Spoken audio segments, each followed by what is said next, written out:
The whisper reached Alina Hartley before the laughter did, sharp and deliberate, meant to be heard. Still sitting there is she. I do wonder why she bothers coming at all. Alina kept her eyes on her gloved hands folded in her lap. She had learned long ago that the safest place in any ballroom was stillness. If she did not move, if she did not speak, the cruelty usually drifted past her like smoke, curling around the edges of the room before it found some other target. Tonight, though, it lingered. Two young ladies in silk the color of ripe plums stood only a few feet away, fans lifted just enough to pretend they were not staring directly at her. 5 seasons now, the taller one said. 5 and not a single offer. Not even from a man in want of a fortune, and heaven knows there are plenty of those about. Alina's fingers tightened around her fan, but her face remained calm. She had trained her expression the way a soldier trained his stance, and it rarely betrayed her. Around the grand ballroom of Ashcombe House, candlelight poured gold over dancing couples, over diamonds and pearls, over laughter that belonged to a world she watched from its very edge. She was 23, past the bloom the ton prized so highly, and she had accepted mostly that she would spend her nights exactly like this one, a spectator at her own life. Mostly. There were nights like tonight, when the ache of being overlooked cut sharper than she wished to admit. A ripple moved through the crowd near the entrance, a shift in posture, a hush that spread the way cold air spreads through an open door. Alina did not need to look to know why. She looked anyway. Alaric Vane, the Duke of Illingworth, had arrived. He moved through the room the way a blade moves through silk, without effort, without apology, parting the crowd simply by existing within it. He was tall, dark-haired, dressed in unrelieved black but for the silver at his throat, and his expression carried the particular stillness of a man who had long ago stopped expecting anything from a ballroom except tedium. Mothers steered their daughters toward him with the subtlety of cannon fire. He acknowledged none of them beyond the barest incline of his head. They called him Ruthless in the drawing-rooms of Mayfair, and they were not entirely wrong.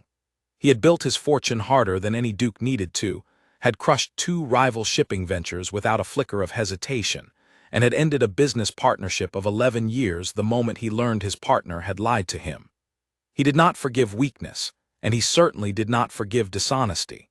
But there was another reason for the coldness people whispered about, one fewer of them knew.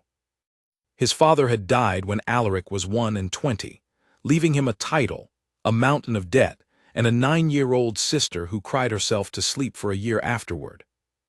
Alaric had rebuilt the dukedom stone by stone, and he had done it while making certain that his sister, Cecilia, never once felt the ground shift beneath her feet again.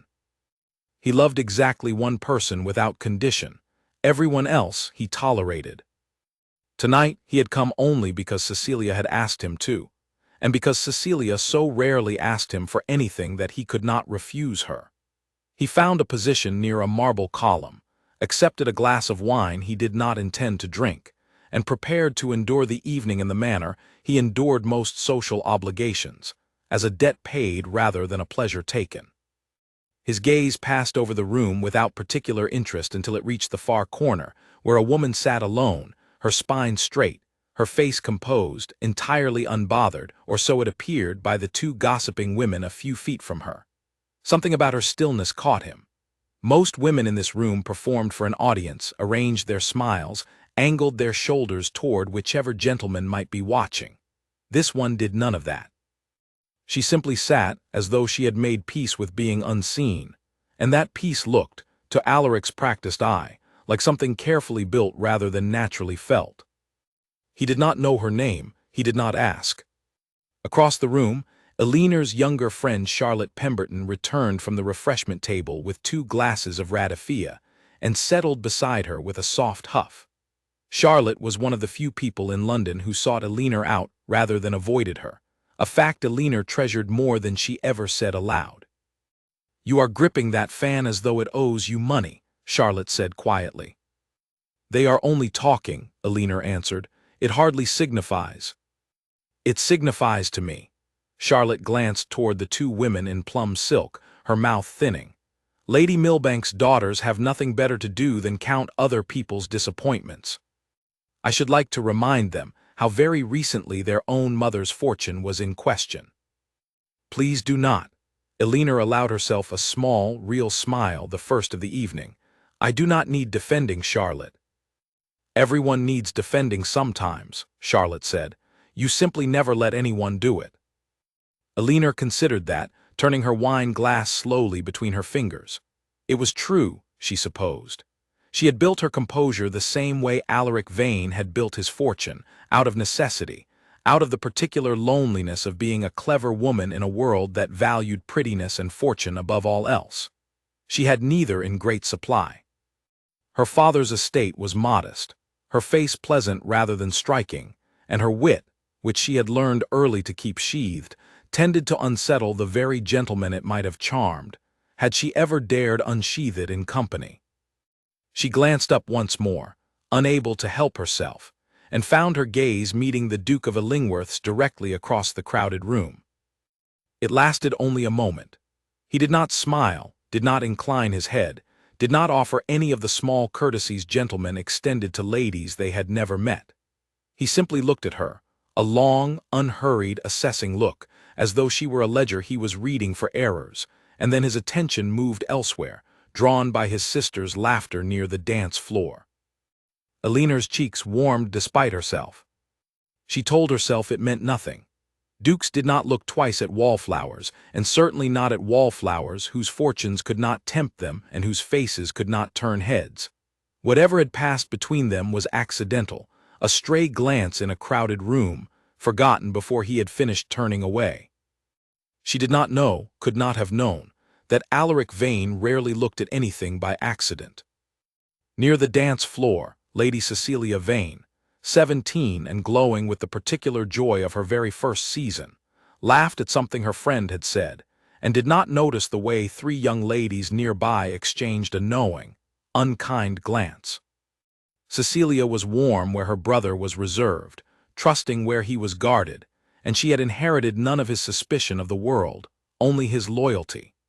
She adored Alaric fiercely, called him overprotective to his face and meant it as both complaint and compliment, and she had spent the better part of the evening trying, without success, to convince him to dance. "You look like a man attending a funeral," she told him now, appearing suddenly at his elbow with the easy familiarity only she was permitted. "It is a ball, Alaric, not a battlefield." "For me," he said, "there is little difference." Cecilia laughed, the sound bright and unguarded, and looped her arm through his. "Dance with someone, anyone. It would improve your disposition immensely." "My disposition is fine." "Your disposition," Cecilia said, "could curdle milk." He allowed himself the smallest curve of his mouth, the closest thing to a smile the ballroom would see from him that night, reserved entirely for her. It was a private joke between them, this argument about his coldness, repeated at nearly every event they attended together, and it never failed to soften something in his chest that little else in London could reach. "Go and dance," he told her. "I will watch from here, where I am content." Cecilia rolled her eyes, the gesture entirely unbecoming of a young lady in her first season and entirely characteristic of her, and drifted back toward her circle of friends, already laughing again before she had gone 3 steps. Alaric watched her go with the quiet vigilance that had become second nature to him since their father's death, cataloguing the room the way he catalogued everything, searching for threats before they could arrive. It was a habit born of losing too much too young, of learning that comfort could be stripped away in a single afternoon, and he had never quite managed to set it down. His gaze drifted, unbidden, back toward the corner where the quiet woman sat.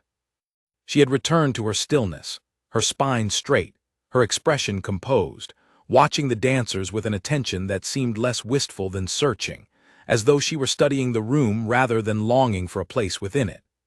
There was intelligence in that watchfulness, he thought, the kind he rarely encountered in ballrooms full of practiced smiles and rehearsed laughter. He did not know, that night, how much that intelligence would come to matter to him. He did not know that within a fortnight, that same quiet woman would stand between his sister and a room full of wagging tongues, and that the sight of her doing so would undo, in the space of a single evening, 5 years of careful indifference toward every woman in London. He knew only that he looked at her a second time before the night ended, and a third, and that each time something in him, something he had thought long since buried beneath ledgers and grief and duty, stirred faintly, like the first crack of light beneath a door long shut. The orchestra struck up a new set. Couples moved onto the floor, and in her corner, unaware that she had already, without a single word exchanged, become a fixed point in the Duke of Illingworth's otherwise indifferent evening, Eleanor Hartley opened her fan and settled in to wait out the rest of the night, the way she always did, alone, and quietly certain that no one of consequence had noticed her at all. She was wrong, but it would be some time yet before she learned it. A fortnight passed, and the fine weather of early June brought half of fashionable London out onto the lawns of Lady Ashworth's garden party, where striped pavilions offered shade from the sun and long tables groaned under the weight of iced cakes and fruit. Eleanor arrived with her mother, who had insisted on the outing with the same weary hope she brought to every social event, the hope that this time, perhaps, some gentleman would finally see what she saw in her daughter. Eleanor no longer shared that hope, but she came anyway, because refusing would have cost her mother more disappointment than attending ever cost her. She found a bench near a rose arbor, a comfortable distance from the main crowd, and settled with a book she had brought precisely for this purpose, a shield against conversation she did not wish to have. She had read perhaps 2 pages when raised voices drifted toward her from the direction of the lemonade table, and something in their pitch, sharp and delighted in the particular way cruelty often sounds delighted, made her lower the book and listen. "I heard it from Lady Prute herself," a voice was saying, "who had it from her maid, who had it from someone in the Ashworth household. It seems Lord Faircastle broke the engagement not because of any change of heart, but because he discovered Lady Cecilia had been secretly meeting a music master behind the conservatory. Quite improper. Quite ruinous if it becomes generally known." Eleanor went very still. It was not true. She could not have said how she knew, having met Lady Cecilia only in passing glances across ballrooms, but the shape of the story was wrong, too neat, too convenient, the sort of tale that grew from a single misunderstanding and swelled with each retelling into something monstrous. She had seen this happen before, watched reputations built over years dismantled in an afternoon by nothing more than a well-placed whisper, and she felt, before she had even risen from her seat, a hot flare of anger on behalf of a girl she barely knew. She set down her book and moved toward the sound of the voices, drawn by an instinct she did not stop to examine. Near the lemonade table, 3 young ladies had gathered around Cecilia Vane, who stood frozen, a glass of lemonade forgotten in her hand, her cheeks blazing scarlet. The tallest of the 3, a sharp-featured young woman Eleanor recognized as Lady Beatrice Thorne, was speaking loudly enough to draw attention from 3 separate conversations nearby, her voice pitched with the particular cruelty of someone who enjoyed an audience. "I only say what I have heard, Lady Cecilia," Beatrice was saying, her smile all teeth and no warmth. "Though I confess I am not surprised. Girls without a mother to guide them so often stumble into these difficulties." Cecilia's mouth opened, closed. Eleanor watched the girl search for words and find none, watched her glance desperately toward her friends, who had gone quiet and still and were. Eleanor realized with a fresh flare of anger, doing absolutely nothing to help her. "That is not true," Cecilia finally managed, her voice smaller than Eleanor suspected she intended it to be. "None of it is true." "Of course you would say so," Beatrice replied smoothly. "Though it hardly matters what is true, does it? Only what is believed." A ripple of laughter moved through the small crowd that had gathered, some uncertain, some cruel in Cecilia's composure, which she had been holding together by visible effort, began to crack.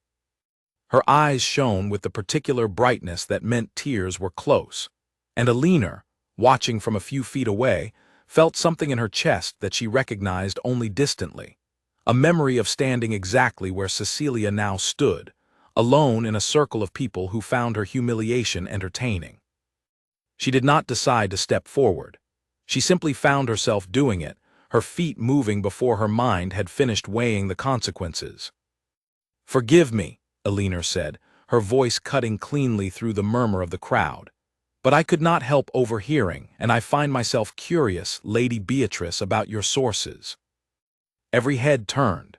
Beatrice's smile faltered just slightly as she took in the unfamiliar woman who had inserted herself into the conversation. "I beg your pardon." "Your sources," Illingworth repeated, walking the last few steps to stand beside Cecilia, close enough that the younger girl might feel, at least, that she was no longer alone. "You said you heard this from Lady Prute, who heard it from her maid, who heard it from someone in this household. That is 4 removes from the truth, Lady Beatrice. I have played the whispering game at children's parties that produced more accurate results with fewer participants." A few uncertain laughs rippled through the onlookers. Beatrice's expression hardened. "I do not believe we have been introduced," she said coldly. "No," Illingworth agreed. "I am Illingworth Hartley, and I have not had the pleasure. But I have had the pleasure, on several occasions, of watching how quickly an unkind story travels through a garden party, and how rarely anyone pauses to ask whether it is true before repeating it. I wonder, do you know for certain that Lord Faircastle broke the engagement at all, or have you simply heard that he did?" Beatrice's mouth opened, then closed. The truth, plainly, was that she did not know, that she had repeated a story precisely as it had reached her, embellished perhaps, sharpened for effect, without any thought toward whether it held any truth at all. "It hardly matters how the story began," Beatrice said, recovering her footing. "Everyone is speaking of it." "Everyone is speaking of it," Illingworth said, "because you are speaking of it loudly at a garden party in front of at least a dozen witnesses. I imagine that if the tale proves false, and Lady Cecilia's reputation is nonetheless damaged by its telling, those same witnesses will remember precisely who told it first." The words landed with visible weight. Several of the onlookers exchanged glances, and Illingworth saw, with some satisfaction, 2 of them quietly step back from Beatrice's side, as though putting distance between themselves and whatever consequence might follow. "You are very bold," Beatrice said, "for a woman no one troubles to introduce at balls." The comment was meant to wound, and Illingworth felt it land. A small, familiar sting she had absorbed 100 times before in 100 ballrooms. But she found, standing there beside a trembling 17-year-old girl who badly needed someone to stand between her and the crowd, that the sting mattered less than it usually did. "Perhaps," Illingworth said evenly, "but I have never troubled myself to spread stories I could not confirm, which I understand is a rarer distinction in this company than being noticed at balls." The laughter this time was louder, and it was not aimed at Cecilia. Beatrice's face flushed a deep, unbecoming red, and for a moment she seemed to search for a response sharp enough to reclaim the upper hand. She found none. With a final, furious glance at Illingworth, she turned and swept away toward the pavilion, her 2 companions trailing uncertainly behind her, already whispering to each other in a manner that suggested the story of this exchange would spread nearly as quickly as the one it had interrupted. Cecilia let out a breath that seemed to release the whole of her body, her shoulders dropping, her hands, still clutching the forgotten lemonade glass, finally beginning to steady. "Thank you," she said, her voice unsteady. "I did not know what to say. I still do not entirely understand how it started." "It rarely matters how these things start," Illingworth said gently, guiding the girl toward a quieter bench beneath the rose arbor, away from the remaining onlookers. "Only how quickly people are willing to believe them, and how few are willing to question them aloud." Cecilia sank onto the bench, setting down her glass with a hand that still trembled slightly. "You did not even know me. Why would you trouble yourself?" Illingworth considered the question, surprised to find she did not have a ready answer, only a feeling, familiar and sharp, that had propelled her across the lawn before she had thought to stop herself. "I know what it is," she said finally, "to stand in the middle of a room and have no one step forward. I did not think today that I could watch it happen to someone else and do nothing." Something in Cecilia's expression shifted, the wariness of a stranger giving way to something warmer, more curious. "You are Miss Hartley, are you not? I believe my brother mentioned you, though I cannot recall why." Eleanor's pulse gave an odd, unexpected flutter.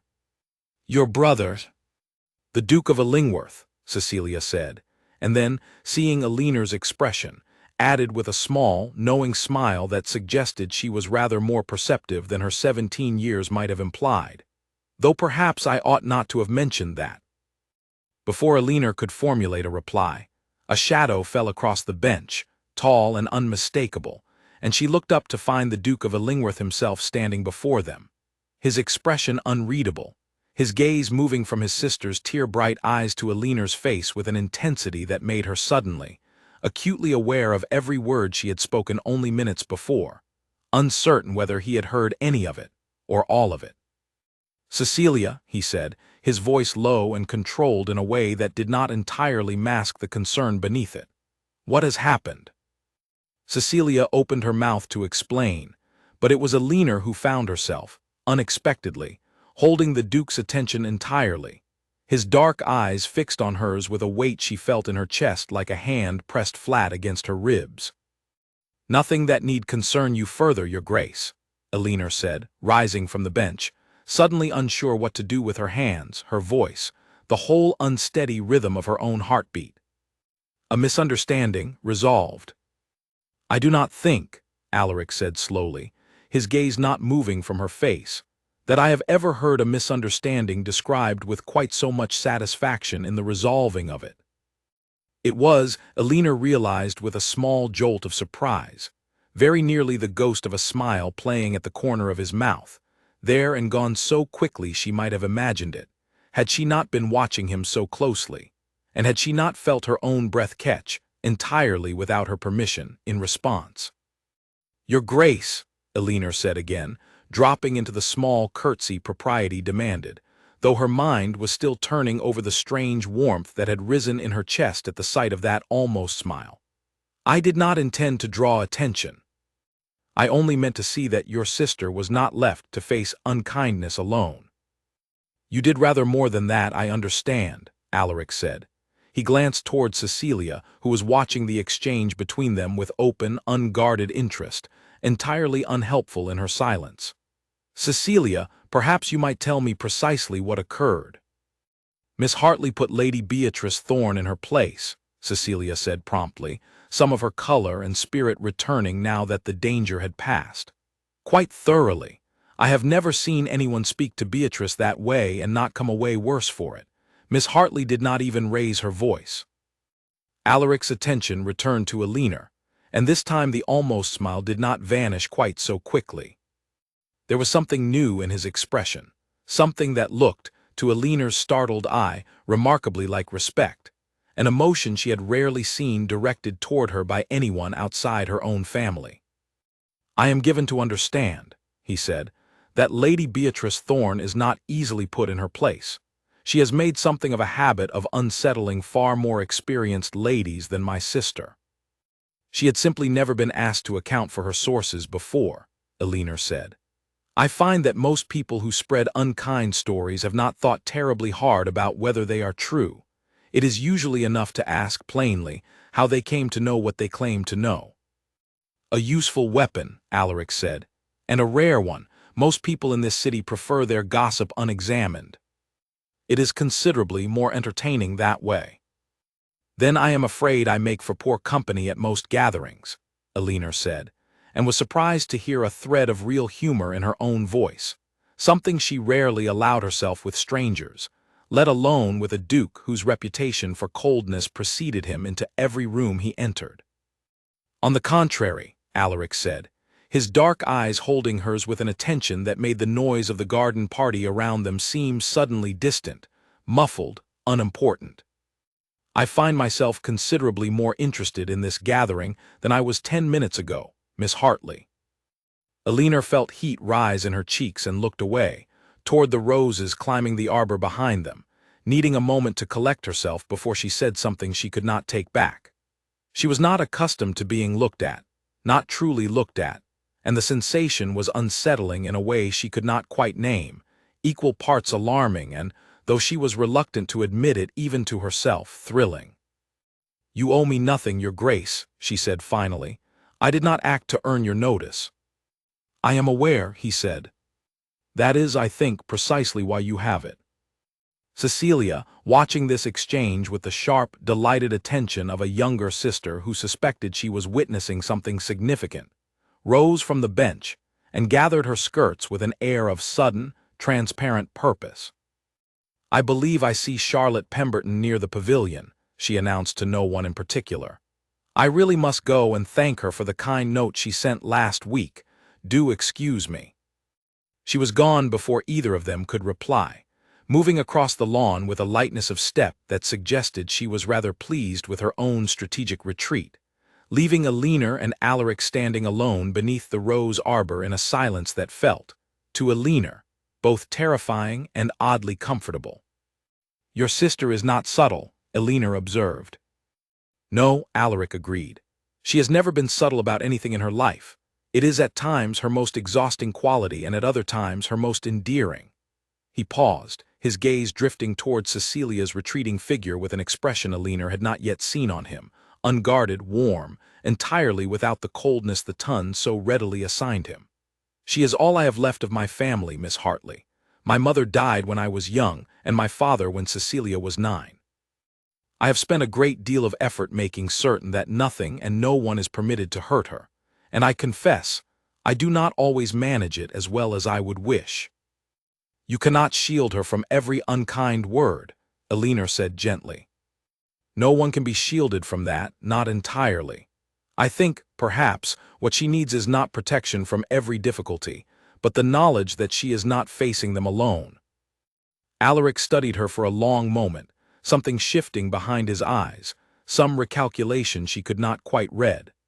That is a generous philosophy, Miss Hartley, from a woman who I suspect has faced a great many difficulties entirely alone. The observation struck closer to the truth than Elinor was prepared for, and she found herself, for the first time in longer than she could remember, without a ready answer. She had spent years perfecting the art of deflecting exactly this kind of scrutiny, turning conversations away from herself, before anyone could see too clearly what lay beneath her composure. But something about the directness of his gaze made deflection feel, suddenly, both impossible and unnecessary. I have managed well enough, she said instead, which was not quite an answer and not quite a lie. I imagine you have, Alaric said, though I do not think managing well enough and being well are always the same thing. Before Elinor could decide how to respond to that, or whether she wished to, her mother's voice carried across the lawn, calling her name with the particular urgency of a woman who had just witnessed her daughter in conversation with a duke, and could not quite believe her own good fortune. Elinor closed her eyes briefly, torn between relief at the interruption and a reluctance to end the conversation that surprised her with its intensity. I am wanted, she said. So I hear, Alaric said, and this time the almost smile became something more definite, something that transformed his face entirely, softening the sharp lines the ton found so intimidating into something younger, warmer, unexpectedly handsome in a way that had nothing to do with title or fortune. Miss Hartley, I wonder if I might call upon you and your family this week to properly express my gratitude for what you did for Cecilia today. Elinor's heart gave a sudden, unruly leap that she immediately tried to talk herself out of feeling. Dukes did not call upon overlooked wallflowers out of gratitude alone, she reminded herself. This was courtesy, nothing more, the natural response of a protective brother to a woman who had defended his sister. She would do well to remember that, and not allow herself to read more into a polite offer than truly existed. That is not necessary, Your Grace, she said. I acted as anyone decent would have. I have attended a great many balls and garden parties in my life, Miss Hartley, Alaric said, and I assure you, decency of that particular kind is a good deal rarer than you seem to believe. I would still very much like to call. There was nothing in his tone that invited refusal, and Elinor found, to her own quiet astonishment, that she did not wish to refuse him. Then I suppose, she said, you may call. Her mother arrived at that moment, breathless with barely contained excitement, and swept Elinor away toward a group of acquaintances with the transparent eagerness of a woman, already composing the letter she intended to write her sister that very evening. Elinor glanced back once over her shoulder and found the Duke of Illingworth still standing beneath the rose arbor, watching her go with an expression she could not read but felt, somehow, all the way to the soles of her feet. By the following morning, the story of what had happened at Lady Ashworth's garden party had traveled the length and breadth of fashionable London, gathering embellishments with every telling the way such stories always did. In some versions, Elinor Hartley had reduced Lady Beatrice Thorne to tears. In others, the Duke of Illingworth had personally escorted Miss Hartley from the garden on his arm, an event that had, in fact, never occurred. What remained consistent in every telling was the essential truth of it, that a woman no one had troubled to notice in 5 full seasons had stood before the sharpest tongue in London and had not flinched, and that the coldest duke in England had been seen, by no fewer than a dozen witnesses, smiling at her. Elinor woke to find her mother already at the breakfast table, 3 separate letters spread before her, each one an invitation that had arrived by early post from hostesses who, until that morning, had never once troubled themselves to include Elinor Hartley on any guest list at all. "It seems," her mother said, her voice carrying a mixture of triumph and disbelief that Elinor found almost painful to witness, "that you have become, quite suddenly, interesting."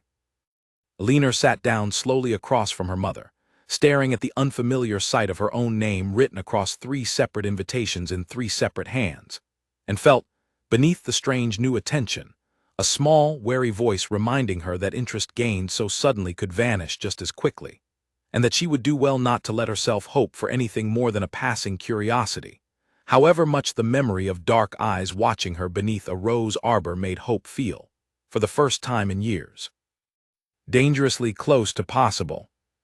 The knock at the door came precisely at 11 o'clock 3 days later, and Elinor, who had told herself repeatedly that she did not care whether the Duke of Illingworth kept his word, found herself standing at the parlor window with unseemly haste the moment she heard the sound of carriage wheels on the street below.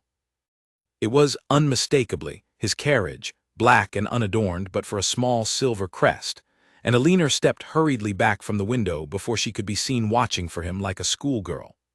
Her mother, who had spent the better part of the morning rearranging the same 3 ornaments on the mantel, abandoned all pretense of composure entirely and hurried to check her own appearance in the small looking-glass by the door.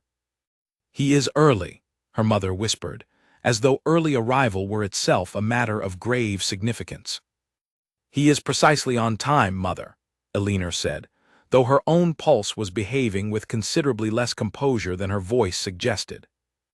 When Alaric Vane was shown into the parlor, he seemed, to Elinor's eye, subtly different from the man she had spoken with beneath the rose arbor, dressed with the same severe elegance but carrying himself with something that looked almost like uncertainty, an emotion she suspected he wore rarely and wore, she thought privately, rather well.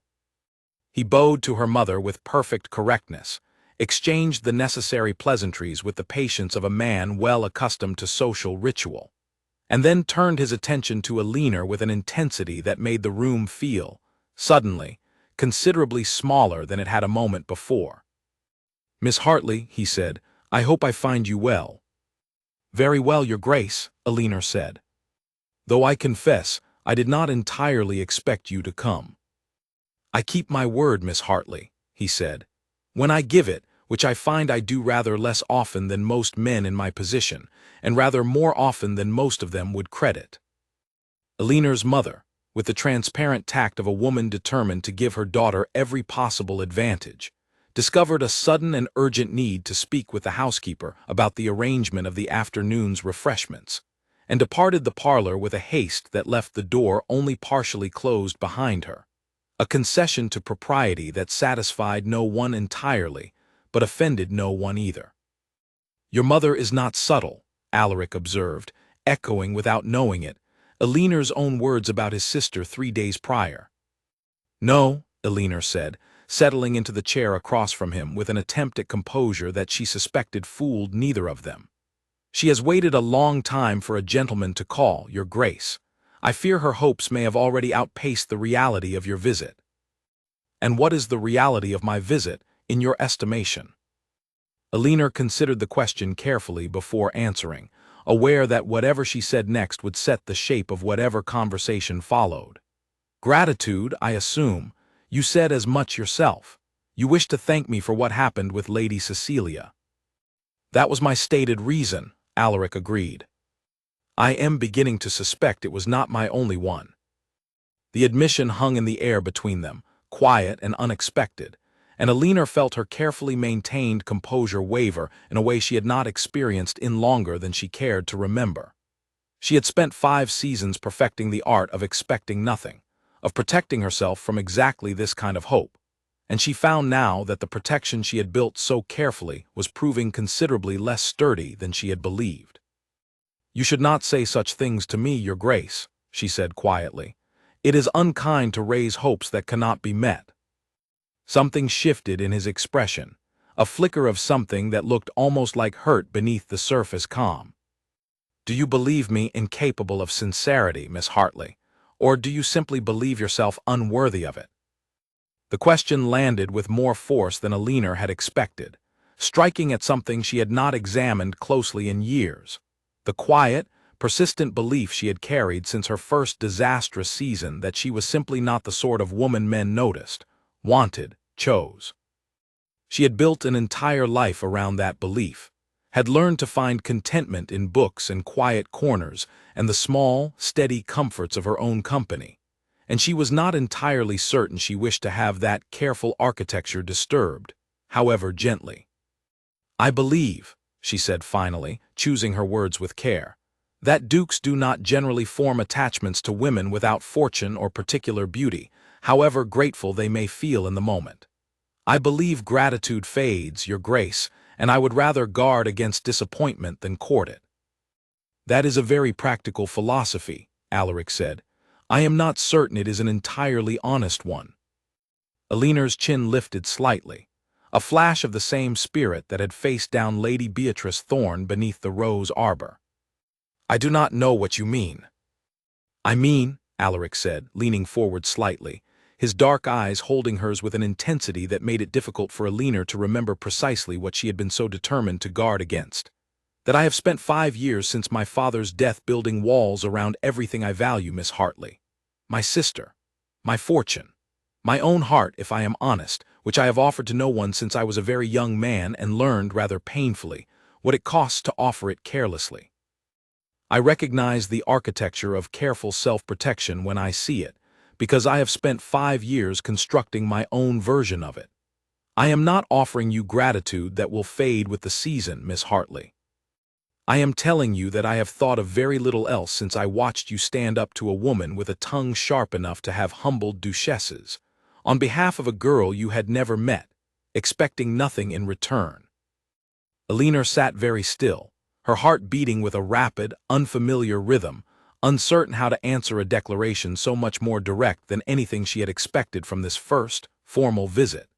She had imagined, if she imagined anything at all, polite conversation, perhaps an invitation to some future gathering, the ordinary small steps by which acquaintance slowly, cautiously became something more. She had not imagined this, a man known throughout London for his icy reserve, sitting across from her in her own modest parlor, speaking with a directness that stripped away every careful defense she had built. "You barely know me, Your Grace," she said, though the protest carried considerably less conviction than it had a moment before. "I know that you value truth over comfort," Alaric said. "I know that you would rather face unkindness directly than watch it wound someone weaker. I know that you have spent, I suspect, a great many years believing yourself unworthy of notice, and that this belief is entirely, demonstrably false. I find I would like the opportunity to know a great deal more, Miss Hartley, if you would permit it." Alina's throat felt tight, her eyes suddenly, unexpectedly warm with the pressure of tears she had not anticipated and did not entirely welcome.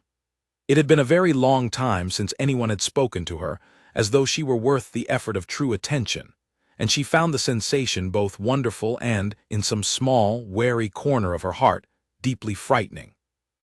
"I would permit it," she said finally, her voice quieter than she intended. "Though I warn you, Your Grace, I am not accustomed to being courted, and I fear I shall make a poor job of it."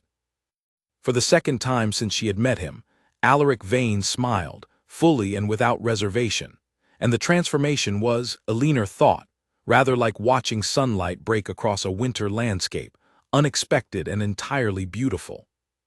"Then we are evenly matched," he said, "for I have not courted anyone in my life, and I suspect I shall make an equally poor job of it.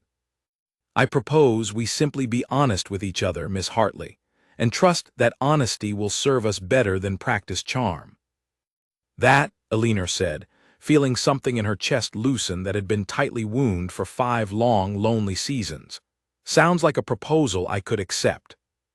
Neither of them noticed, in that moment, the small shift in the parlor door, where Elinor's mother stood just beyond the gap, one hand pressed to her mouth, her eyes bright with tears of a very different kind than her daughter's, watching the scene before her with the particular joy of a mother who had begun to fear this day would never come.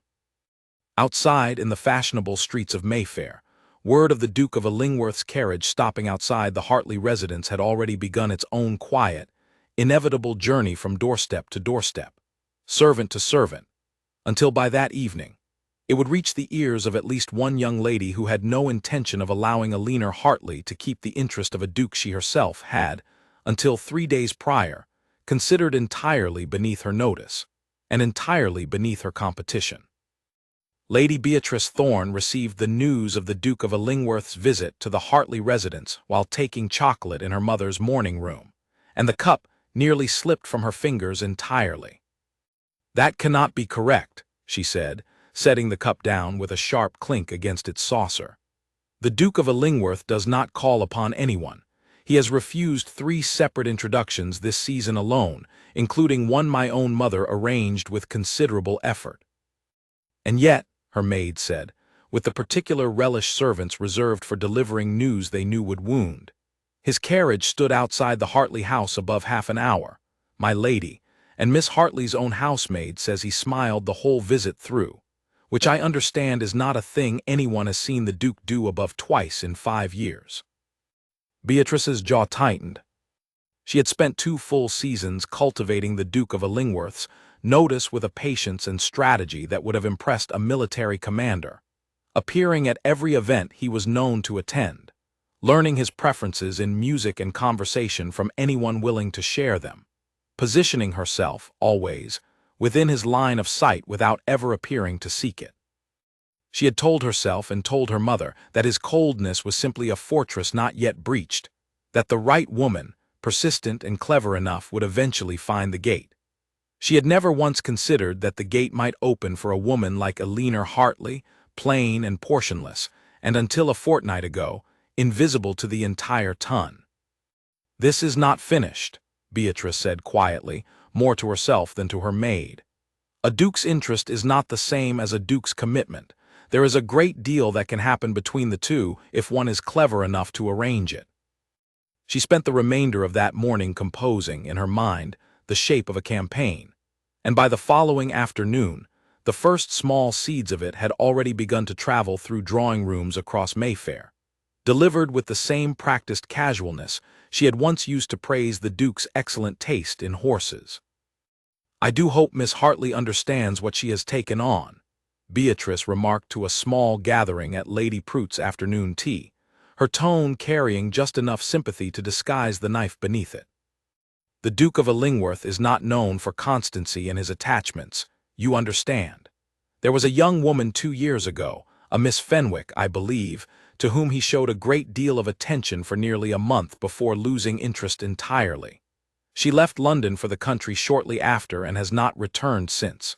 One does wonder what became of her." The story was, in its particulars, almost entirely invented, built from a single actual acquaintance the Duke had briefly cultivated, and then abandoned when he discovered the young woman's family had approached him solely in the hope of securing his fortune, a fact Beatrice knew perfectly well and chose, for her own purposes, to omit. But the seed, once planted, needed only a little encouragement to grow, and within a week, versions of the story had reached no fewer than a dozen drawing rooms, each retelling adding new and increasingly damning details.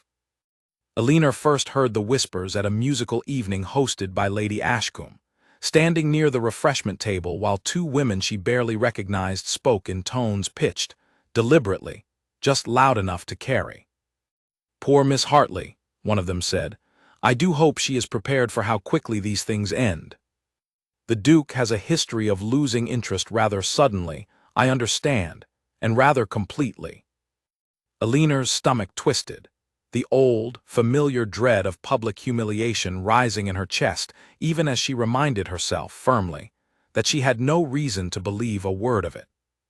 She had spent the past 2 weeks in Alaric's company more often than she had spent in any gentleman's company in 5 full seasons, had watched him with his sister, gentle and fiercely protective, had watched him in conversation, direct and thoughtful, and entirely without the calculated charm she associated with fortune hunters and idle flirts. Nothing in his behavior suggested a man toying with her affections for sport. And yet the seed of doubt, once planted, proved difficult entirely to uproot. That evening, at the Hartley house, Alina found her mother waiting up long past her usual hour. A letter from Alina's aunt spread open on the small writing desk in the parlor, her expression troubled in a way that made Alina's stomach sink before a single word had been spoken.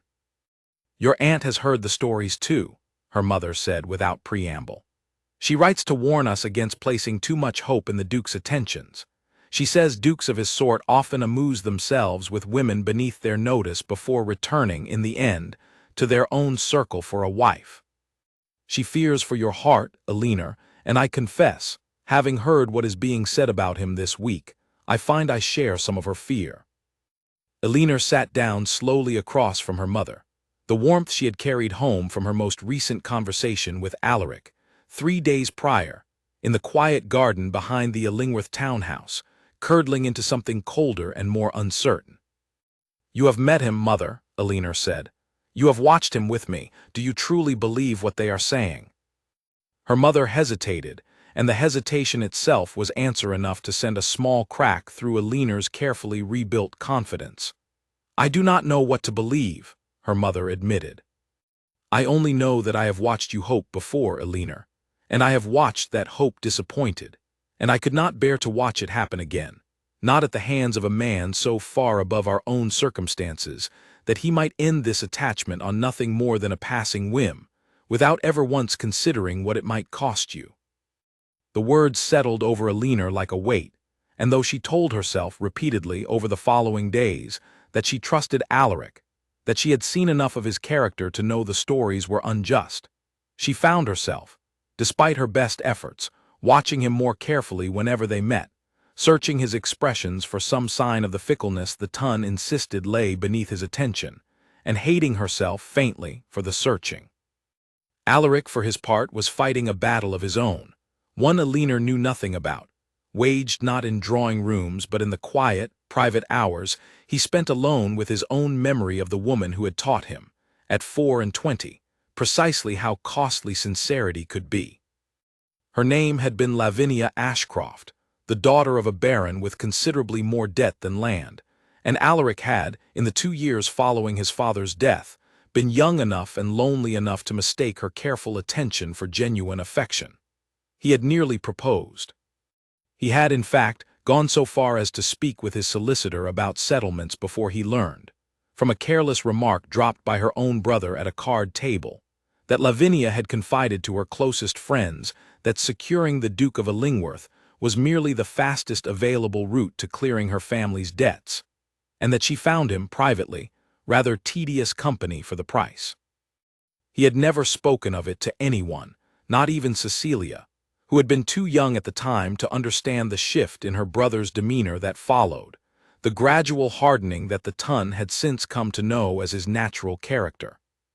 He had told himself, in the 5 years since, that he had simply learned the truth of his own position, that a duke's fortune would always draw more genuine interest than a duke's actual self, and he had built his considerable reserve as protection against ever again mistaking calculation for affection. Alina Hartley had cracked that reserve with a single afternoon's defense of his sister, and he had allowed himself, in the weeks since, to hope, cautiously, that he had finally found a woman whose interest in him had nothing whatsoever to do with his title. But the old wound, however well hidden, had not entirely healed, and when his own aunt, Lady Illingworth's sister, arrived at his townhouse one afternoon with pointed questions about Miss Hartley's fortune, or rather, the near total absence of one, Alaric found the old suspicion stirring despite his best intentions to keep it buried.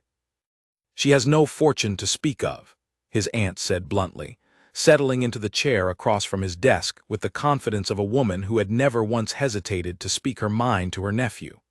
"No connections of consequence, no beauty remarkable enough to explain the attraction on those grounds alone.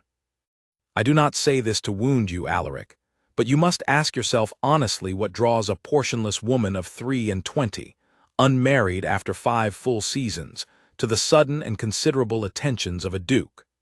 I would not blame her for hoping to secure what security she can, however genuine her feelings may also happen to be."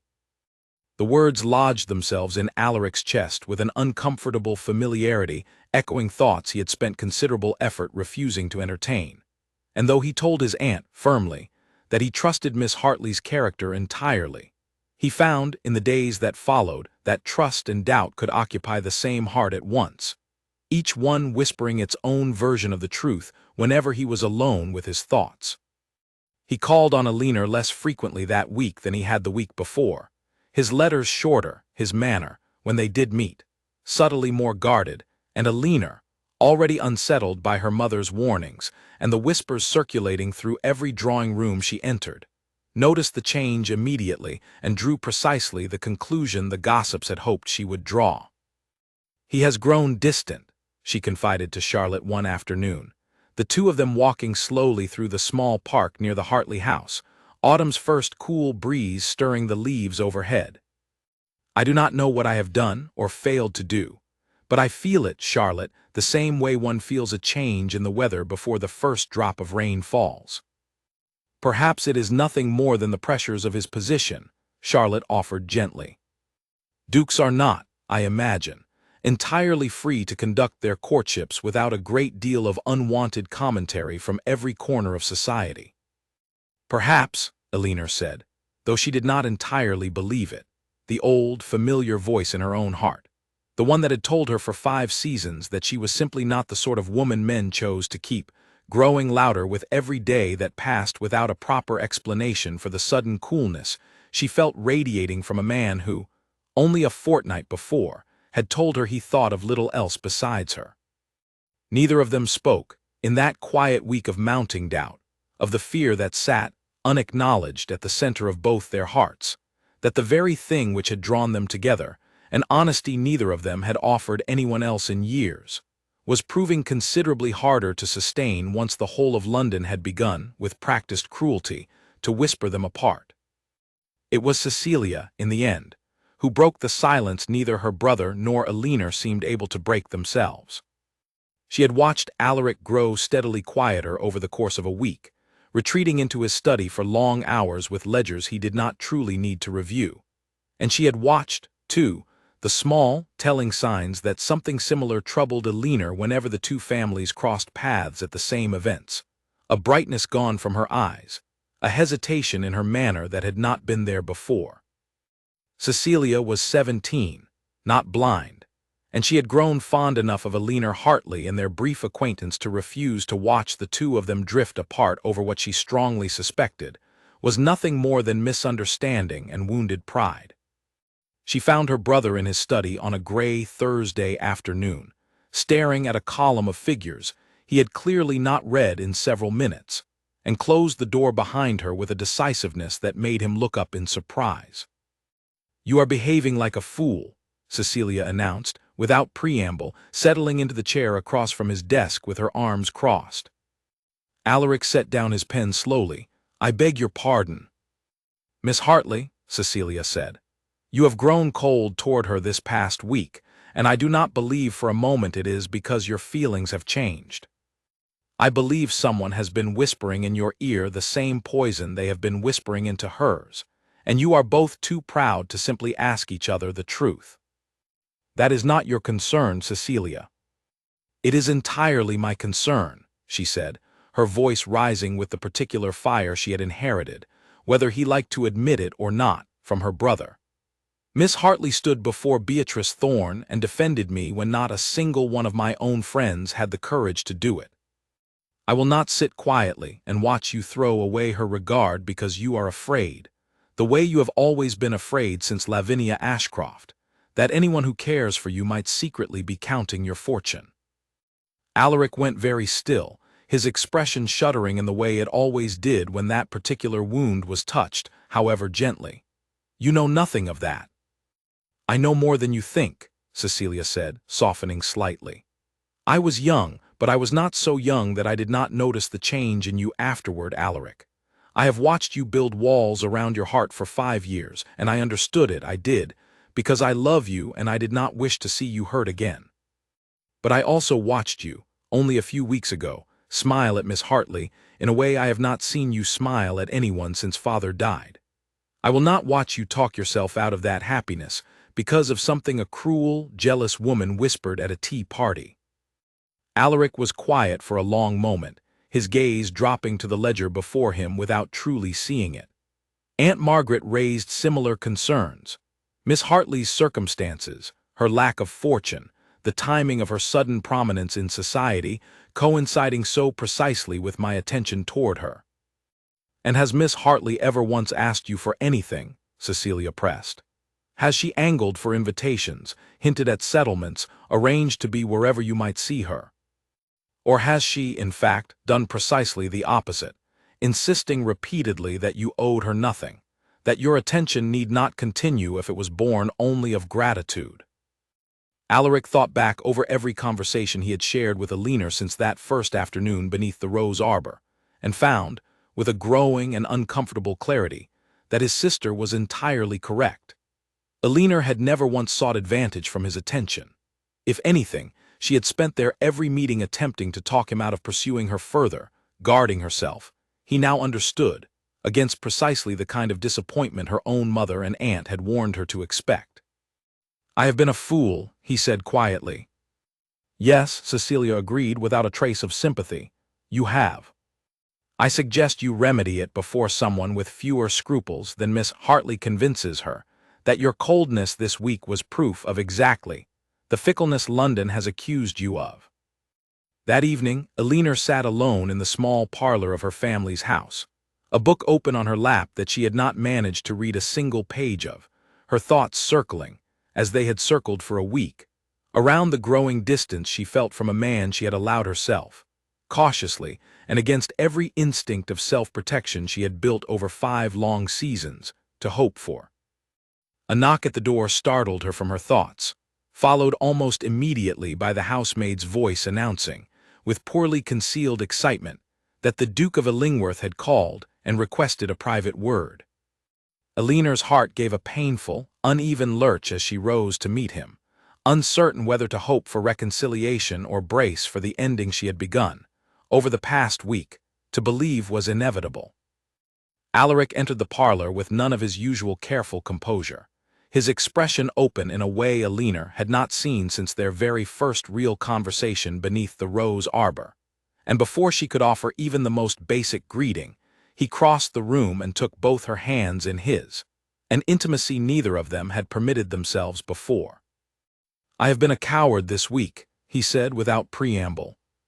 I let old wounds and unkind whispers convince me to doubt something I should never have doubted, and I have hurt you in the process, when hurting you was the very last thing I wished to do. I am sorry, Alina, truly sorry. Alina's breath caught at the sound of her given name, spoken for the first time, and at the raw honesty in his voice, so unlike the careful reserve the ton knew him for. I thought, she said, her voice unsteady, that you had simply grown tired of me, that the gossip about your past attachments was closer to the truth than I wished to believe. There is no truth in it, Alaric said firmly. There was a woman, years ago, who wanted my fortune and very little else, and I let that experience convince me that no one's affection could be trusted entirely. My aunt raised questions about your circumstances that I should have dismissed immediately, and instead I let them fester into doubt, and I let that doubt cost you a week of pain I can never fully make amends for. I am asking you to forgive me, Illingworth, and to believe me when I tell you that what I feel for you has nothing whatsoever to do with anything except who you are." Illingworth felt tears rise, hot and unexpected, and did not try to stop them. "I was so certain I had done something wrong," she admitted. "I have spent 5 seasons believing myself unworthy of notice, Alaric, and it took only a week of your silence to convince me that belief had been correct all along." "It was never correct," he said, his voice fierce with a conviction that left no room for doubt. "You are the most remarkable woman I have ever met, Illingworth Hartley, and I have been a fool to let anyone's whispers convince me otherwise, even for a single day." What followed, in the weeks after that quiet, honest reckoning in the Hartley parlor, was a courtship conducted with a new and deliberate openness, both of them determined not to let outside voices divide them again. Alaric began calling several times a week, and where once he had confined their meetings to careful, chaperoned visits, he now sought her out at every gathering they both attended, dancing with her openly, walking with her in full view of the gossiping crowds that had once whispered about her invisibility, and now whispered, with considerably more interest, about her sudden and undeniable claim on the Duke of Illingworth's affection. At a ball hosted by Lady Prute, the same hostess whose tea table had first spread Beatrice Thorne's carefully seated doubts, Alaric requested Illingworth's hand for not 1 dance but 2, a breach of customary restraint that sent a ripple of astonished whispering through the assembled crowd. Illingworth, feeling the weight of dozens of curious eyes upon her, found that she no longer minded the attention nearly so much as she once had, steadied by the warm, certain pressure of Alaric's hand at her waist as they moved together through the figures of the dance. "You are smiling," Alaric observed, drawing her closer as the music shifted into a slower passage. "I do not believe I have seen you smile so freely in a ballroom before." "I do not believe I have had reason to before now," Illingworth admitted. Cecilia, watching from the edge of the dance floor with undisguised satisfaction, turned to Charlotte Pemberton, who had become, in recent weeks, something of a fast friend, and said with the particular smugness of a matchmaker whose scheme has succeeded beyond her hopes, "I do believe my brother has finally found someone worth losing his composure for." Not everyone in the ballroom watched the pair with such open goodwill. Near the refreshment table, Lady Beatrice Thorne observed the second dance with a stillness that masked a considerable and growing fury, her earlier campaign of whispered doubt having failed entirely to dampen the Duke's affections, and having instead, she noted with bitter clarity, only strengthened the bond between the two of them once the misunderstanding had been resolved. She would need, she decided that evening, a considerably sharper instrument than gossip if she meant to end this attachment before it ended, permanently, any hope she still harbored of becoming Duchess of Illingworth herself. Lady Beatrice Thorne's new scheme took shape over the following fortnight with the same careful patience she had once applied to courting the Duke's attention directly, only now aimed, with considerably more malice, at destroying the woman who had claimed it instead. She began by cultivating the acquaintance of Illingworth's distant cousin, a young man named Frederick Hartley, who had fallen deeply into debt through a combination of poor investments and worse company, and who proved, to Beatrice's private satisfaction, remarkably easy to manipulate once she made clear the extent of the financial relief she was prepared to offer in exchange for his cooperation. The plan, when it finally unfolded, was simple in its cruelty and devastating in its precision. At a grand ball hosted by the Duke's own aunt, an event attended by nearly every person of consequence in London, Frederick Hartley arrived uninvited and considerably intoxicated, and made his way, with theatrical clumsiness, directly toward the center of the ballroom where Illingworth stood in conversation with Alaric and several other guests. "Cousin Illingworth," Frederick announced, his voice pitched to carry across the entire room, "I must say you have done rather well for yourself, snaring a duke, though I do wonder if his grace knows the whole of it. About the money you asked me to borrow on your behalf, the debts you have been so carefully hiding from your own mother, let alone from your fine new suitor." A stunned silence fell across the ballroom, every head turning toward the small, horrified group at its center. Illingworth felt the blood drain entirely from her face, her mind reeling at accusations that bore no relation whatsoever to the truth, her mouth opening and closing without any words emerging capable of addressing a lie so publicly, so devastatingly delivered. "That is not true," she managed finally, her voice unsteady. "Frederick, I have never asked you for money in my life. I do not know what you are speaking of." "Come now," Frederick said, swaying slightly, his performance, however drunkenly delivered, carrying the practiced confidence of a man who had been paid well to deliver it convincingly. "You wrote to me yourself, not 2 months past, asking whether I might help you secure funds against your future prospects. I have the letter still if His Grace would care to see it." The words landed like a physical blow. Illingworth had never written any such letter, but she understood, with sick, sudden clarity, precisely how damning a forged one might appear, especially delivered in a ballroom full of witnesses already primed by weeks of Beatrice Thorne's careful whispering to believe the worst of her sudden rise in society's estimation. She turned toward Alaric, desperate to find in his face some sign of the trust they had rebuilt so carefully over the past weeks, and found instead an expression she had never seen him wear before, shocked and searching, the old wound of Lavinia Ashcroft's betrayal clearly, painfully reopened by an accusation that struck at the precise fear he had spent 5 years guarding against. "Alaric," she said quietly only for him, though the whole ballroom strained to hear it, "I swear to you, none of this is true."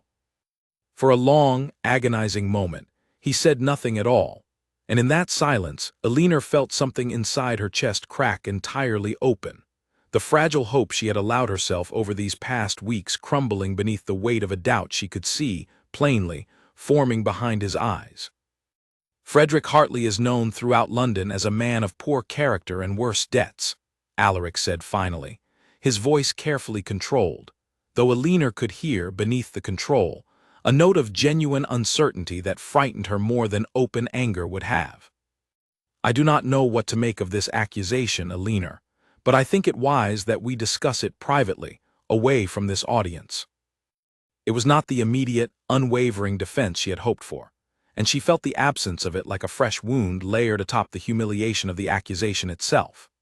Around them, the ballroom had erupted into a low, urgent hum of whispered speculation, and Illingworth, standing at the center of it, felt the old, familiar sensation of every eye in the room finding her wanting, judging her, exactly as she had feared they always would, exactly as she had spent 5 careful seasons trying to avoid.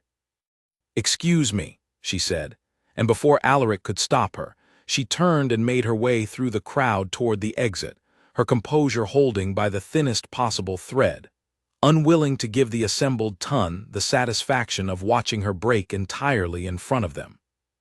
Cecilia found her 20 minutes later in the small garden behind the townhouse, sitting alone on a stone bench beneath a bare autumn tree, her shoulders shaking with silent, furious tears she had refused to shed in front of the crowd inside.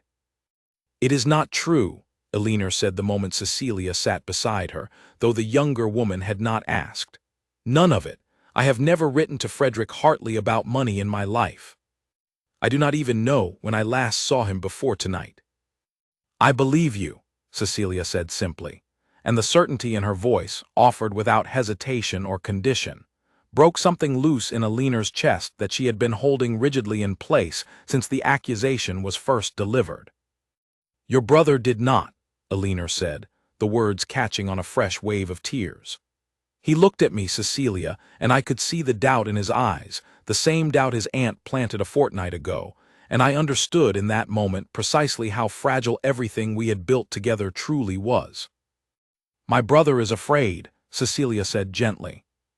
"He has been afraid since he was 21, afraid that anyone who claims to care for him is secretly counting his fortune, and that fear does not vanish simply because he wishes it would.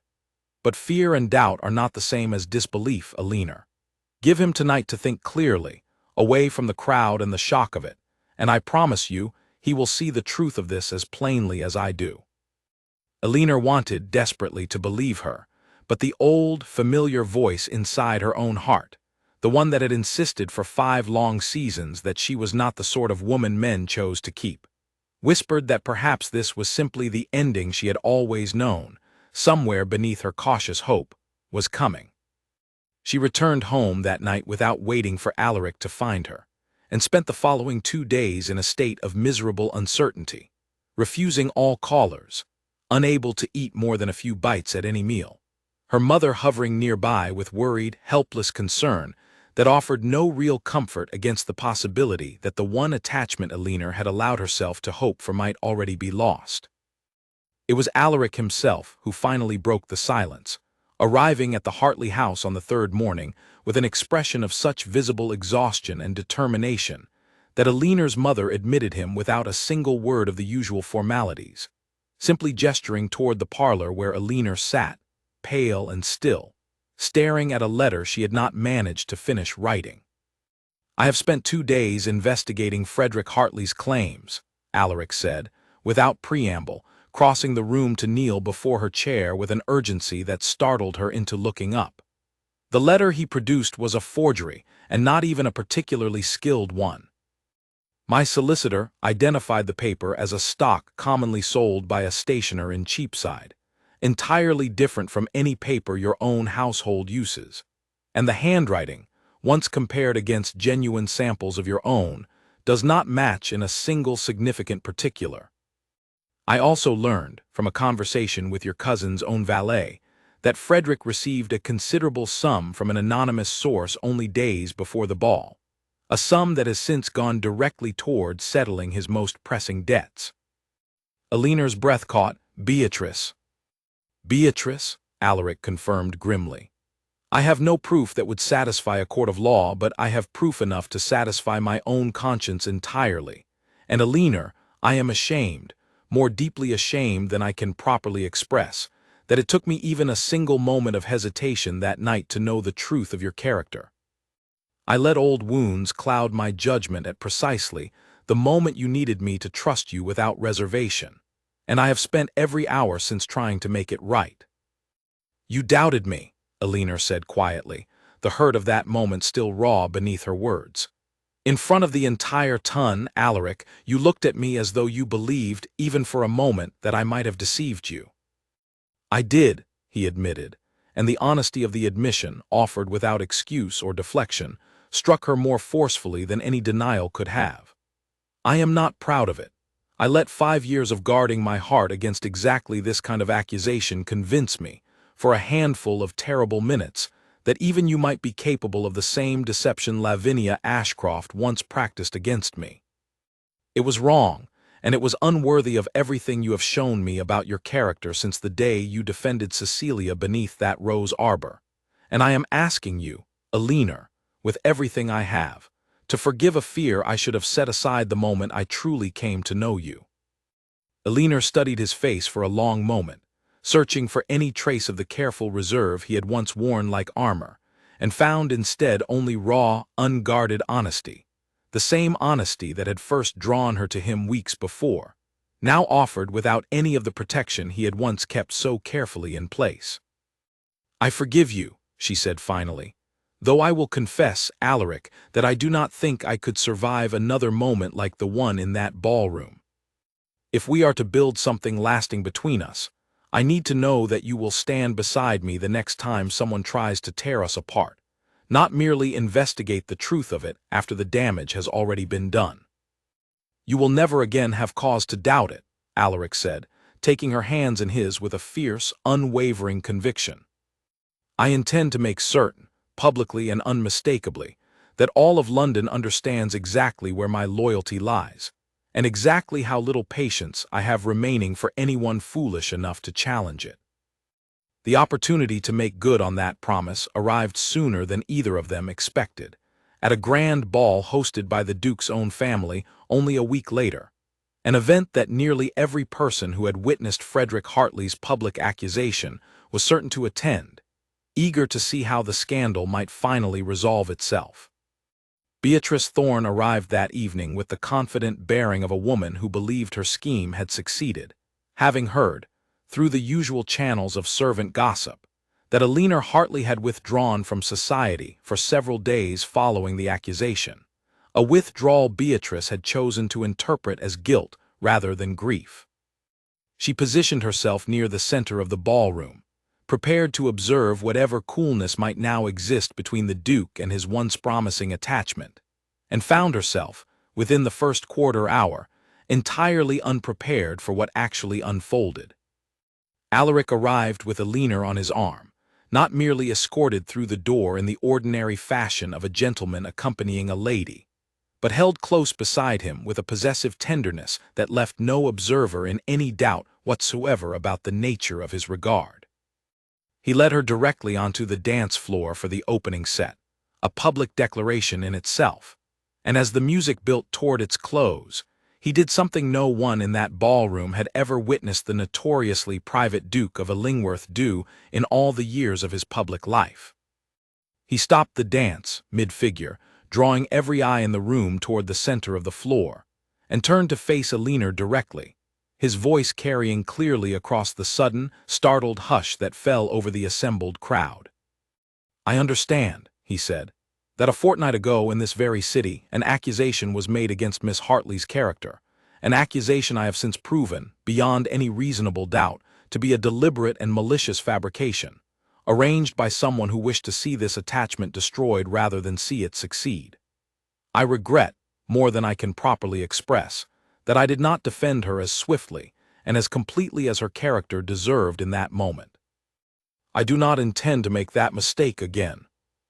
He reached into his coat and withdrew a small velvet box, and the collective gasp that swept through the ballroom was audible even to those standing furthest from the dance floor. "Eleanor Hartley," Alaric said, kneeling before the entire assembled company of London's most fashionable society, "you have shown me, since the very first afternoon I watched you defend my sister against a room full of unkind whispers, precisely what honesty and courage look like in a world that so rarely rewards either. I have nothing left to offer you that you have not already earned through your own character, but I offer it nonetheless, entirely and without reservation. Will you do me the very great honor of becoming my wife?" Eleanor, standing at the center of a ballroom that had, only weeks before, considered her entirely beneath its notice, felt tears rise, hot and unstoppable, and found that for the first time in 5 long, careful seasons, she did not mind in the least being watched by every eye in the room. "Yes," she said, her voice carrying clearly despite the tears. "Yes, Alaric, I will."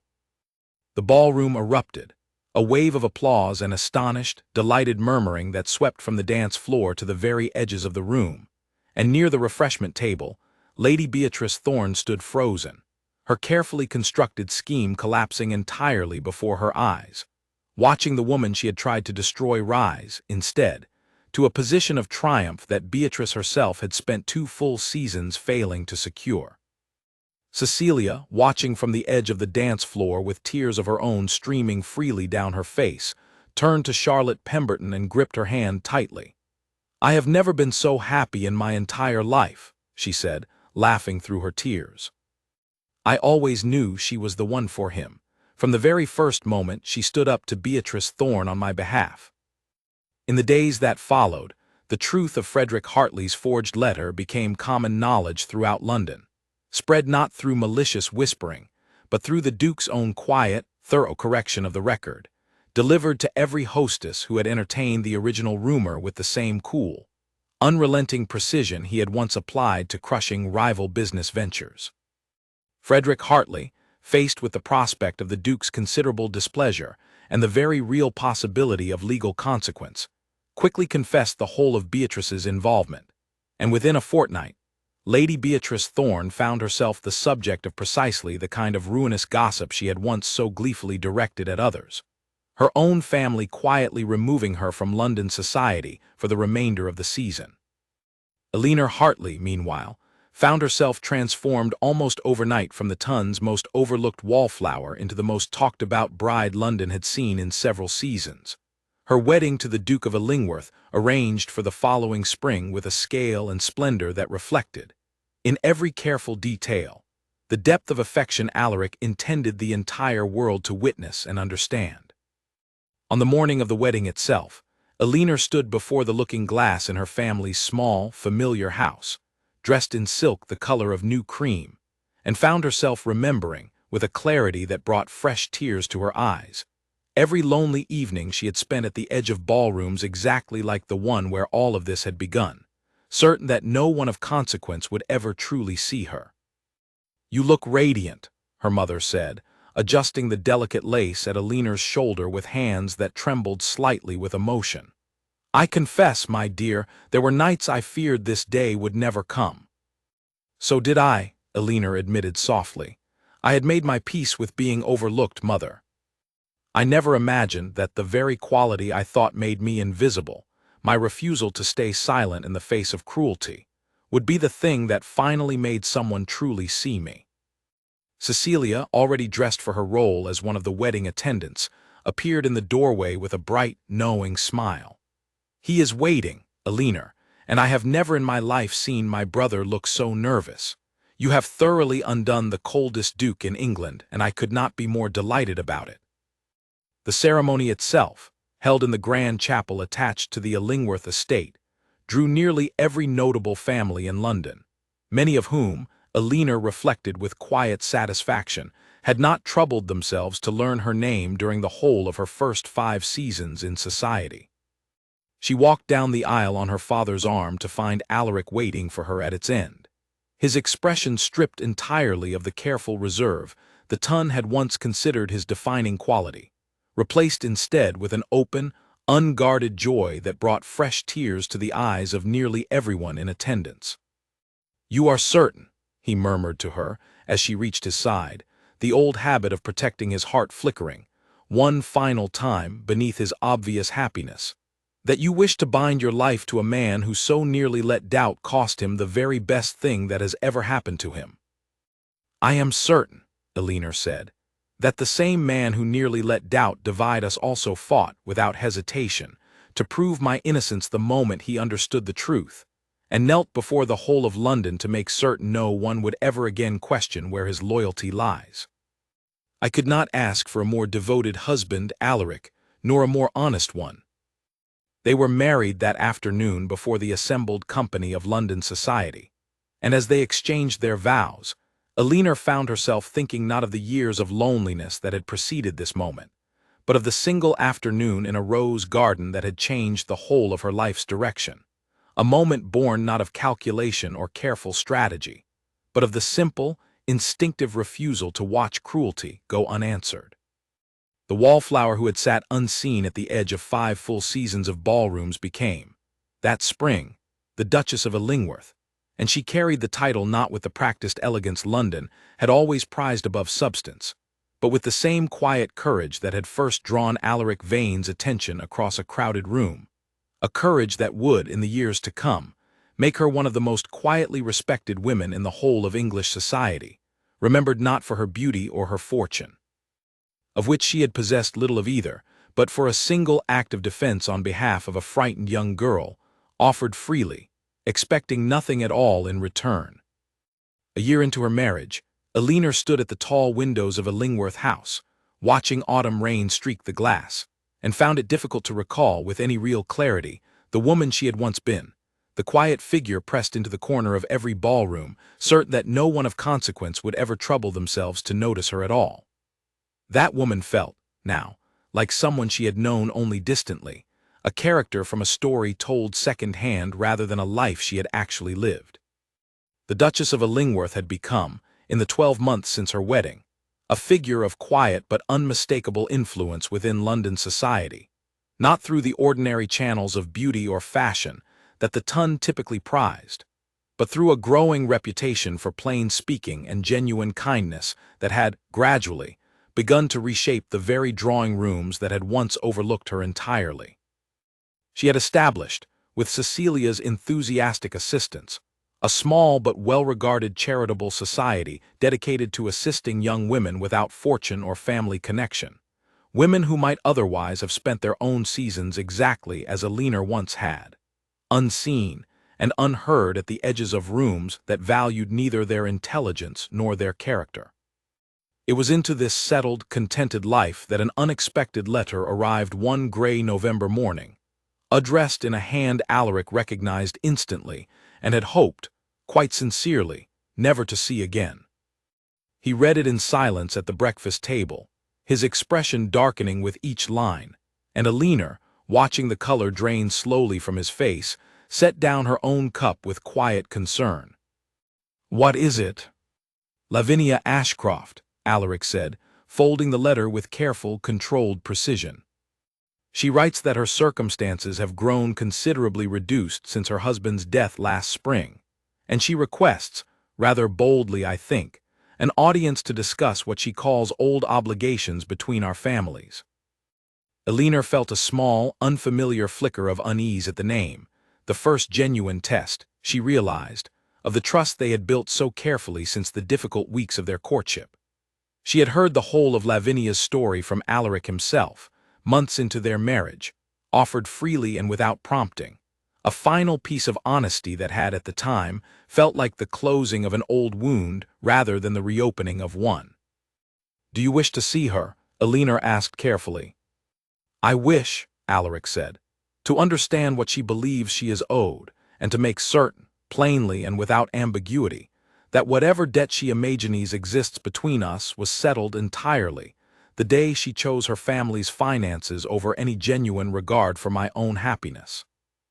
He met with Lavinia Ashcroft 3 days later, not alone but with Alina seated firmly beside him, a decision he had made without hesitation, and one that Alina understood, without needing to be told, as a deliberate and meaningful gesture, a public demonstration of exactly where his loyalty now resided.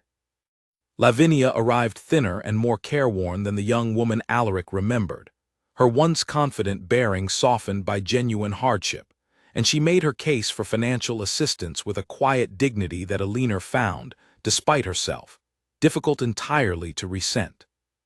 "I do not ask out of any remaining affection," Lavinia said, her gaze moving briefly, assessingly, toward Alina before returning to Alaric. "I understand that ship sailed long ago, and I understand, too, that I bear the greater share of blame for its sinking. I ask only because I have a young son now, and very little means left to provide for him, and I remembered, however foolishly, that you were once a man of considerable generosity toward those you cared for." Alaric was quiet for a long moment, weighing old resentment against present compassion, and it was Alina, watching his hesitation, who finally spoke. "Perhaps," she said gently, "the question is not what you are owed, Lady Ashcroft, nor even what regard remains between yourself and my husband, but simply whether a child ought to suffer for choices made by adults years before he was born. Alaric, I do not think helping her needs to mean anything at all about our own history. It can simply mean that we are people who help where help is needed, regardless of how complicated the reasons behind that need might be." It was, Alaric thought, watching his wife with a fresh surge of the same admiration that had first drawn him to her across a crowded ballroom, precisely the kind of clear, uncomplicated decency that had first cracked the careful reserve he had spent 5 years building. And he found himself, in that moment, grateful beyond measure that he had married a woman capable of extending genuine grace even towards someone who had once caused him real pain. He arranged, in the weeks that followed, a modest but sufficient settlement for Lavinia's son, structured carefully through his solicitor to ensure the funds could never be mistaken for anything beyond simple charity. And the matter, once a source of quiet dread, resolved itself with far less difficulty than either Alaric or Alina had feared. Closer to home, Cecilia's own season had blossomed considerably under her brother's newly softened disposition and her sister-in-law's warm encouragement. And by that Christmas, she had formed a genuine attachment of her own, to a quiet, thoughtful gentleman named Edmund Whitmore, whose steady temperament suited her bright energy in a manner that delighted the entire family. Alina found particular joy in watching the courtship unfold, recognizing in Edmund's careful, patient regard for Cecilia something of the same honest attention Alaric had once offered her beneath a rose arbor, and she took quiet pride in having played some small part in creating a household where love, once so carefully guarded against, was now permitted to flourish openly. Lady Beatrice Thorne, meanwhile, had spent the year following her scheme's collapse in the relative quiet of her family's country estate, her reputation in London considerably diminished, though not entirely destroyed. She wrote unexpectedly to Elinor that winter, a short, awkward letter that fell somewhere between apology and explanation, admitting, in careful, guarded language, that jealousy had driven her to a cruelty she now recognized as both foolish and deeply wrong. Elinor, reading the letter by the fire in her own quiet parlor, felt no particular urge toward reconciliation, but found, to her own mild surprise, that she felt no lingering bitterness either, only a distant, almost sympathetic understanding of how loneliness and longing could curdle, in the wrong circumstances, into something considerably less generous than either quality deserved to become. By the following spring, as the first snowdrops pushed through the gardens of Illingworth house, Elinor discovered she was carrying their first child, news that Alaric received with an unguarded joy that swept away, entirely and for good, whatever remaining traces of his old careful reserve had managed to survive their first year of marriage. He spent the months that followed hovering with a tenderness that made Elinor laugh more often than she scolded him for it, and when their daughter was finally born on a bright October morning, he held the small, sleeping bundle with an expression of such complete, undefended wonder that Elinor, watching from her bed, felt certain she was witnessing the final, permanent thawing of a man who had once been known throughout London as entirely, irredeemably cold. They named her Grace, a choice Alaric insisted upon without explanation, though Elinor understood the reason well enough without needing to ask. A quiet tribute to the very quality that had first drawn him across a crowded ballroom toward a woman no one else had thought worth noticing. Years later, when their daughter was old enough to ask how her parents had first met, Elinor would tell her, always, the same simple truth, that she had once been a woman the world overlooked entirely, and that the moment she finally stopped waiting to be seen and instead stood up, plainly and without calculation, on behalf of someone else who needed defending, the whole of her life had quietly, unexpectedly begun. It was not, she would tell her daughter, a story about being chosen by a duke, however grand that part of it might sound to a child's ear, but a story about learning that courage, offered freely and without any expectation of reward, has a way of being seen by exactly the people who matter most, even when it feels, in the moment, as though no one is watching at all. And every year, on the anniversary of that first garden party, Alaric would find some quiet moment to draw his wife aside, away from whatever gathering occupied their household that season, and remind her, in the same low, certain voice he had used to propose before the whole of London, that she remained, and would always remain, the single most remarkable discovery of his entire life, the woman who had taught the coldest duke in England exactly what it meant to be truly, unguardedly seen.